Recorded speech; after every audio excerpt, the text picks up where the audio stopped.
J'ai commencé à 8 mini, vraiment, je devais avoir 10 ans. J'étais toute petite déjà par rapport à les mini, donc j'ai toujours été la petite chose sur le terrain. Et après, quand j'étais à 8 mini, on m'a dit ah, mais t'es bien, t'es assez forte et tout, si tu veux faire rêve. C'est un grade qui n'existe plus maintenant, mais qui était pas mal, après samedi matin avec un régio. Et puis, à 15 ans, j'ai fait un régio. Mais vu que je jouais en Liga, j'arbitrais très peu, en fait, c'était une fois de temps en temps. Et quand j'ai encore joué à 30 ans, encore moins, j'arbitrais vraiment qu'en fin de saison, quand ma saison était finie. Et quand j'ai arrêté la Liga en tant que joueuse, je me suis mise à l'arbitrage, vraiment plus sérieusement. Et puis après une année, on m'a proposé de faire le cours espoir pour devenir arbitre national. Et puis, ce qui a été réussi, c'était au dessin, avec Grégoire Pillet, avec Curti, avec Osama Chelby. Et puis, après 6 mois déjà, il y avait 3 groupes, après 6 mois déjà, on m'a monté dans le groupe 2. Je n'ai pas eu une idée tout de suite, mais déjà la deuxième année. Et puis, je ne sais plus exactement quelle année, mais j'ai eu assez tôt une finale de Coupe Suisse.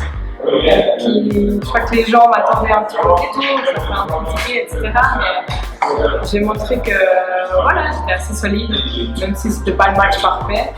Mais j'ai continué mon petit bonhomme de chemin en me disant que je faisais le mieux que je pouvais, sans avoir des objectifs trop importants au niveau de monter tout de suite ou quoi. J'étais l'idée de maîtriser ce que je faisais.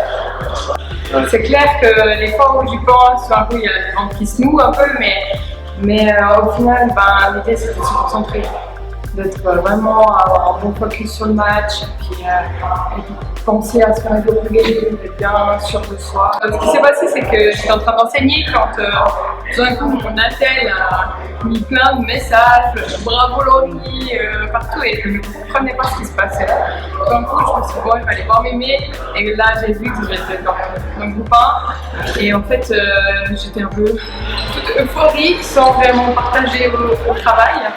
Du coup, c'était un petit peu, j'avais l'air de bête, sûrement, avec mon petit sourire coincé sur la figure. Et en fait, je l'ai partagé d'abord avec mes collègues, on est allé boire une petite bière pour fêter ça. Et puis, assez vite, j'ai appelé mon papa, ma maman, pour raconter. Et tous les arbitres nationaux vaudois m'ont félicité, soit par SMS, soit en m'appelant. C'était vraiment un bon moment, mais je crois que je ne réalisais pas vraiment en fait. Sa première année de Liga, c'est comme pour tous les arbitres, c'est important de s'imposer en termes de body language et en faisant des prestations qui sont bonnes à très bonnes, en ayant confiance en elle. Ça va la permettre vraiment de s'imposer ici en Liga, et quand elle va en bas, en Ligue B, en Liga féminine, en première ligue et même au niveau cantonal, de faire des prestations qui sont à la hauteur d'un arbitre de première division. C'est ça qui lui sera demandé par la Commission fédérale des arbitres, par ses collègues, et aussi pour elle afin qu'elle se crée sa réputation. Le premier objectif, ça va être de rester et de bien faire mon job en Liga, gravir gentiment la position dans la deuxième arbitre.